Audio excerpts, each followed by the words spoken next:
Hello दोस्तों, I am Vijay Pal Verma technical view India channel में आपका स्वागत करता हूं।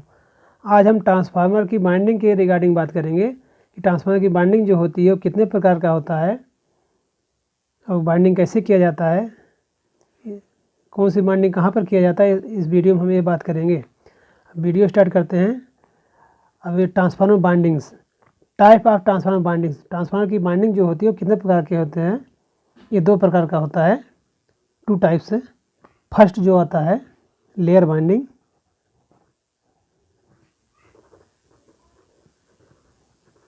ये लेयर बाइंडिंग है। अब लेयर बाइंडिंग क्या होता है?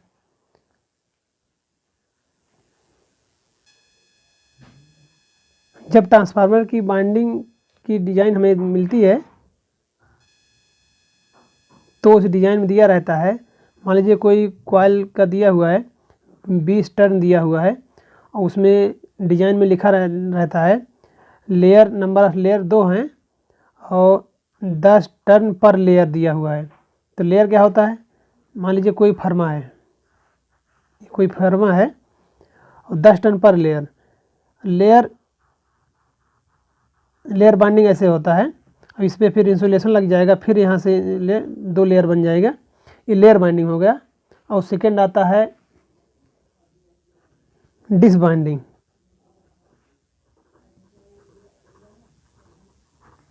अब डिस्क बाइंडिंग क्या होता है? डिस्क बाइंडिंग होता है कई टर्न मिलके जो है एक डिस्क बनता है। जैसे फर्मा है, एक टर्न के ऊपर टर्न, टर्न बाय टर्न मिलके जो है एक डिस्क बनता है। एक डिस्क में कई टर्न रहता है, टर्न मिलके डिस्क बनाया जाता है और कई डिस्क जो होता है मिलके एक बाइंडिंग बनती है। वो डिजाइन दिया रहता है कितने डिस्क की एक कॉइल है और एक डिस्क जो है कितने लेयर, कितने टर्न का है, ये दिया रहता है। अब इसमें हम समझते हैं लेयर बाइंडिंग कितने प्रकार की है। तो layer binding, types of layer binding.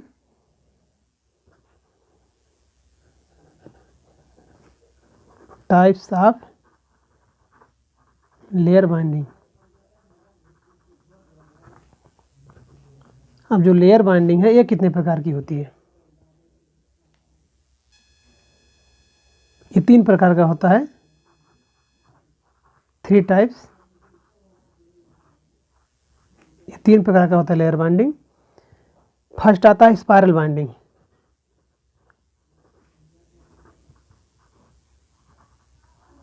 Spiral binding जो होता है ये low voltage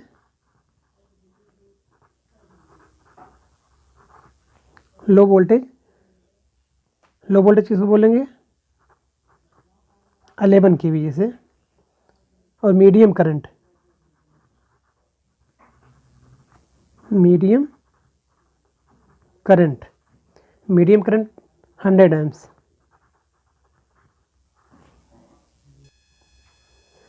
low voltage 11 kV और मीडियम करंट 100 एम्प्स, जिसका वोल्टेज क्लास 11 kV होगा और मीडियम करंट 100 एम्पियर तक जो होगा, उसकी जो बाइंडिंग किया जाता है उसमें वो स्पाइरल बाइंडिंग किया जाता है।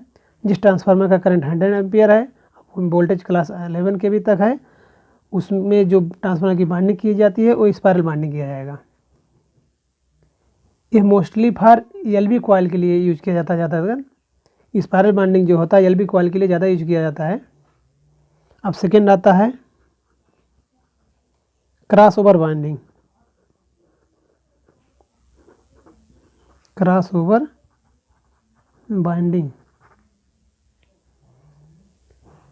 बाइंडिंग इसी को बोलते हैं रिवर्स बाइंडिंग।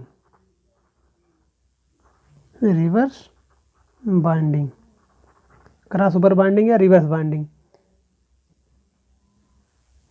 ये अधिकांश डिस्क के रूप में बनता है। ये लो करंट के लिए यूज किया जाता है। लो करंट जैसे 20 एम्पियर, जिस ट्रांसफार्मर में 20 एम्पियर तक का यूज किया जाता है वहाँ पर ये बाइंडिंग किया जाता है। लो करंट और हाई वोल्टेज, जब करंट कम हो जाएगा तो वोल्टेज बढ़ जाएगा, हाई वोल्टेज जैसे 11 kV, 33 kV या 132 kV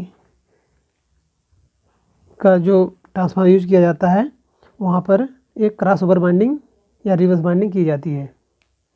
तीसरा है हेलिकल बाइंडिंग। हेलिकल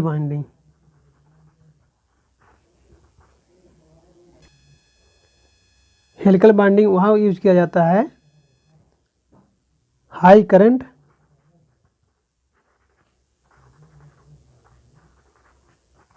करंट जैसे 2000 एम्पियर और लो वोल्टेज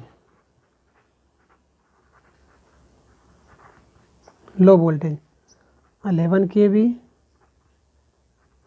33 kV।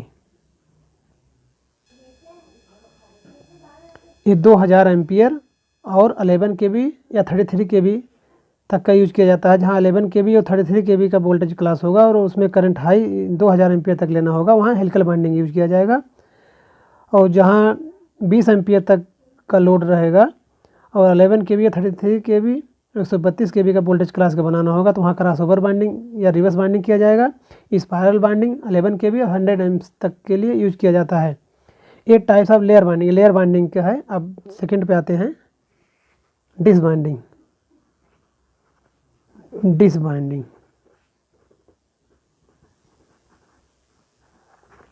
अब डिस बाइंडिंग देखते हैं क्या है। डिस बाइंडिंग जैसा कि हमने इसमें बताया है, कई टर्न मिलके एक डिस बनता है और कई डिस मिलके एक कॉइल बनती है। तब डिस बाइंडिंग कितने प्रकार का होता है। डिस बाइंडिंग होता है, फर्स्ट आता है कंटिन्यूअस बाइंडिंग। ये 2 प्रकार का होता है, 2 टाइप्स।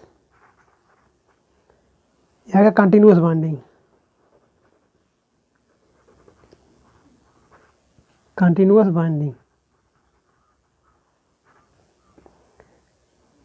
बाइंडिंग अब कहाँ यूज किया जाता है। कंटिन्यूअस बाइंडिंग यूज किया जाता है हाई वोल्टेज, ये यूज किया जाता है high voltage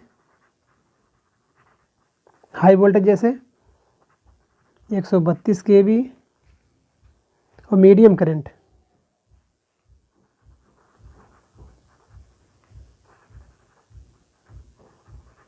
medium current 700 ampere.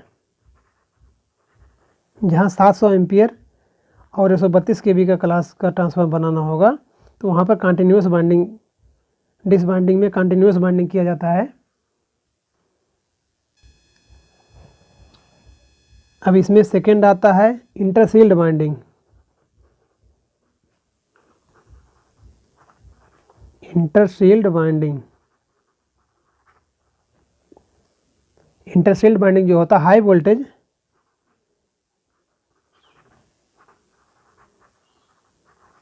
ये हाई वोल्टेज जैसे 145 kV और मीडियम करंट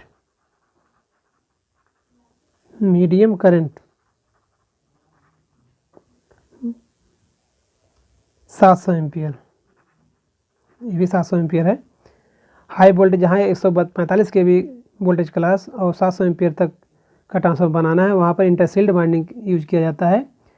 ये mostly for surge surge protection के लिए जहाँ ट्रांसफार्मर में बनाया जाता है, उस सर्ज वोल्टेज प्रोटेक्शन की बाइंडिंग बनाई जाती है। उसमें एक सर्ज अरेस्टर पड़ता है, इंटरसील्ड बाइंडिंग वहाँ पर किया जाता है।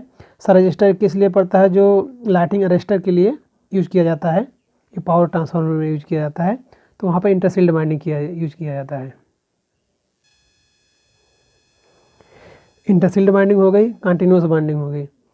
इस तरह से बाइंडिंग 2 प्रकार का हुआ, layer binding, disc binding. Layer binding में spiral binding, cross over binding, helical binding use किया जाता है, बाइंडिंग इसी तरह किया जाता है। और सेकेंड है डिस बाइंडिंग में कंटिन्यूअस बाइंडिंग और इंटरसील्ड बाइंडिंग आती है।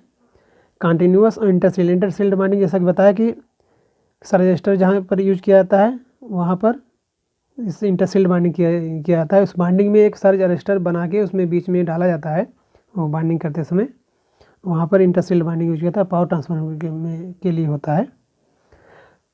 अब आशा करता हूँ आपको मैं ये समझाने में कुछ अगर क्वेरी हो तो हमें कमेंट में ज़रूर करना, मैं उसका जवाब देने की कोशिश करूँगा। धन्यवाद।